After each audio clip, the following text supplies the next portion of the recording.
जब भी फर्टिलिटी की बात होती है तो फोकस अक्सर वुमेन पर ही चला जाता है, जैसे सिर्फ उनकी ही बायोलॉजिकल क्लॉक होती हो। लेकिन सच ये है कि मेल फर्टिलिटी भी टाइम के साथ धीरे धीरे चेंज होती रहती है और इसका इम्पैक्ट कंसेप्शन, स्पर्म क्वालिटी और इवन फ्यूचर बेबी के हेल्थ के आउटकम्स पर भी क्लियरली दिख सकता है। ये बात सच जरूर है कि जो मेन है वो 60 से 70 की एज तक भी फादर बन सकते हैं, लेकिन एज के साथ फर्टिलिटी अनचेंज्ड रहती है, ये मानना साइंटिफिकली थोड़ा गलत होगा। इसी बात को और डिटेल में समझने के लिए हमने बात की फर्टिलिटी एक्सपर्ट डॉक्टर जयश्री पाठक से। डॉक्टर पाठक के अकॉर्डिंग मेन के लिए भी एक आइडियल रिप्रोडक्टिव एज होती है। इवन दो वुमेन जैसी स्ट्रिक्ट बायोलॉजिकल क्लॉक नहीं होती है, लेकिन उनका कहना है कि 35 के बाद यानी कि 35 की उम्र के बाद मेल फर्टिलिटी में धीरे धीरे डिक्लाइन स्टार्ट हो जाता है और 40 के बाद ये जो डिक्लाइन है वो नोटिसेबल हो जाता है, यानी वो दिखने लगता है। इसलिए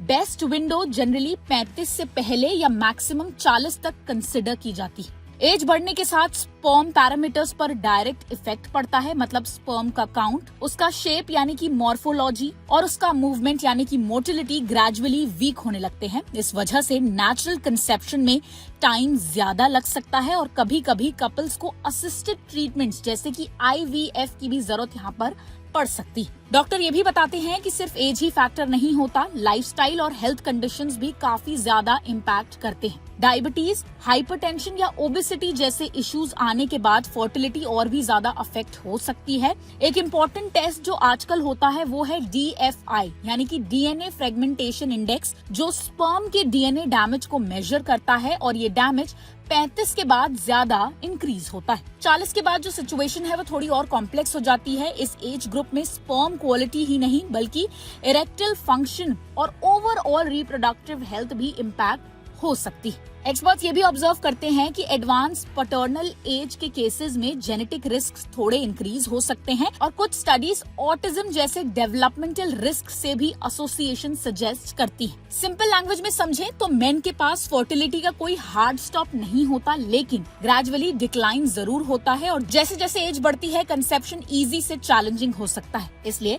एक्सपर्ट एडवाइस यही करते हैं कि अगर फैमिली प्लानिंग का प्लान है तो अननेसेसरली डिले ना करें। 30s अर्ली फेज या मैक्सिमम 40s तक प्लानिंग करना जनरली हेल्दी कंसेप्शन चांसेस के साथ साथ सेफर भी माना जाता है। अगर आपको ये वीडियो इन्फॉर्मेटिव लगी हो तो इसे लाइक और शेयर जरूर कीजिए और ऐसी ही और हेल्थ से जुड़ी खबरों के लिए देखते रहें ओनली माय हेल्थ।